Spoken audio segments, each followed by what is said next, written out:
So a few of you asked me to take a look at some of the CIT cases. Now CIT is a bit of a budget brand when it comes to cases, and I managed to pick one up, and to be honest, it's not that good. We'll take a look at the case that I've managed to pick up, and it is this one. This is the CIT Havoc. I chose this one in particular because of the design on the front, and I have a build coming up that I wanted something that looked just like this, so for me it kind of does work. But we'll have a look around some of the features that this case offers, and we'll see what kind of thing you're going to get. Now, to begin with, obviously the thing that really stands out on this case is the front. Now the front has got this quite a unique design, and it's built quite well, to be honest. So the top piece here is actually steel, so it's really rigid, and it offers a lot of ventilation around the sides, as well as the funny panel at the front with the orange pieces. There's quite a lot of ventilation through there. Now that's really good for getting air into the system. As far as features go, it pretty much offers anything that a standard case would. So we have a dual chamber system where our power supply is being fit in the bottom, space for up to 3 fans into the front, extra space for your SSDs and your hard drives to go inside so you can see them. It fits up to a ATX size motherboard, so that's quite good, and it has plenty of space for all those extra pieces that you want to add into it. It also comes with quite a fancy ARGB fan in the back, and if you take the side off, the other side panel off, you will find that they also include an ARGB controller, but not just a normal ARGB controller, one that also, I'll turn it around there, is a bit of a hub for your fan speed. So it's got all the 4-pin PWM connections as well as ARGB connections there.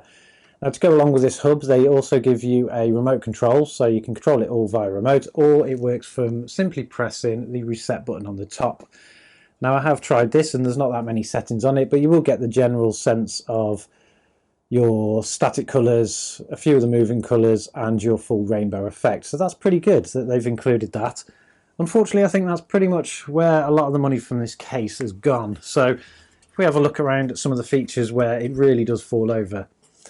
Now, as a case, it does offer all those features, but they're not very well thought of when put together. If you look at where your motherboard goes, for instance, there is no actual place to put your 8-pin CPU connection through the back. So if we turn it around, there's no actual hole for it to go through, which means you're going to have to direct the cable across the motherboard. And this is because if you look at the back, you might be able to tell there, the motherboard actually goes right to the top, so there's no space to actually get the cable over, which is really a bit of a foul on them, because that's quite a standard feature for a lot of cases. When you consider the front of the case here, it does look like you can fit something like a 240mm radiator or a 120mm radiator, but unfortunately you can't actually fit it in, and that's because the 240 will actually hit the top where the IO port is, where the IO connections are. And even if you were to consider putting the radiator closer to the front and maybe putting the fans on the back, the front panel, this orange piece here, actually goes in, so there's no space to put fans on the outside either. That again is another downfall to this case. Now I'm not sure if you can fit a 120mm in the back. It does look like it could potentially fit, but it is a little bit tight, so I wouldn't like to try. On the top they have provided some form of ventilation, but because the motherboard is so high, they've not actually included this as a feature for you to be able to fit any top fans, so there's no way of attaching any fans to the top. And to get away from putting a dust filter on, they've put this kind of hexagon mesh, which kind of looks like it will restrict the airflow quite a bit. They do give you on the bottom a dust filter for your power supply, but it's a very flimsy piece of material that I'm sure will just come out and wash. One of the other things that I found with this case that is actually also quite annoying is that you can fit 220mm fans on the bottom, so you can't have them in the top, but you can have them on the bottom feeding your graphics card. Now the actual ventilation holes they've provided for them fans are quite small, so it's probably going to increase either the noise or you're not going to get the airflow that you're after. And because it feels like what they've done is just take a standard case and then just adapt it later, they've actually missed out some of the screws for those fans, so you can only actually mount one of them down with 3 screws, which is again is not a very good sign from a case. General build quality, it doesn't flex, it's built quite well, the steel's quite thick, but it's not brilliant all round. Now this really goes to show when you open it up for the first time. So when I first opened this, I looked at the front and I thought, actually that's built quite well, it's really good styled. And then I got to the side panel where the glass would go. So this comes with a tempered glass panel, which is this one, which isn't too bad. It's got a slight tint on it, it's not too bad. But if you look, you can actually tell that to the protective layer that they've put on it doesn't even go to the edges. So where this case would most likely get damaged in transit, they've not even provided any plastic coating there to protect it. Now fortunately this one didn't come with any scratches down the sides, but it did turn up with a great big scratch across the front.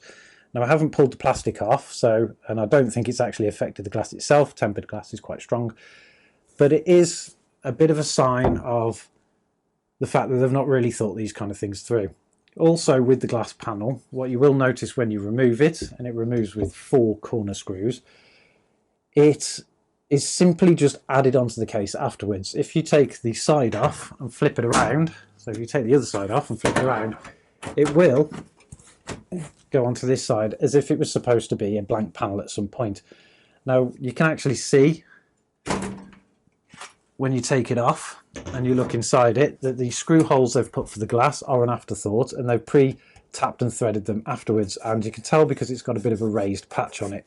It's not part of the original pressing.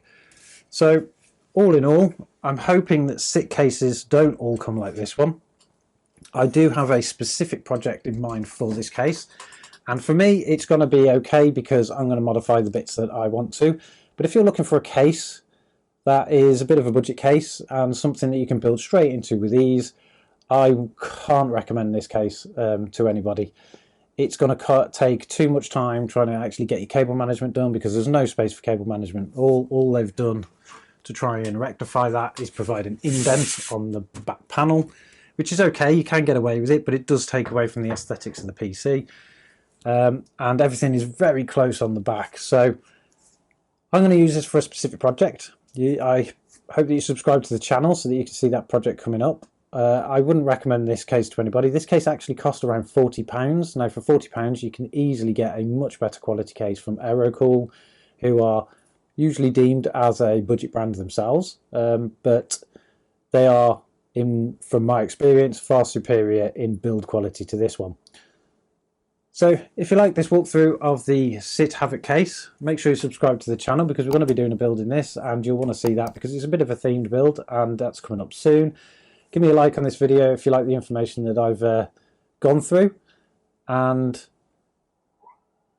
if you own a CIT case, maybe a different model, maybe this model, let me know in the comments to see what you think of the quality of the case. Maybe you've figured out a different way that you can actually mount some kind of better fan system in the front. Maybe there's a way of removing that panel on top. To be honest, actually speaking about the panel on the top, if you look at the panel you can actually tell it was added in later on, because it's a totally different colour to the rest of the case. The case is actually in a more gunmetal, very dark gunmetal grey, so it's near black. But the plastics are actually black, so they actually don't really match very well at all. So let me know what you think in the comments.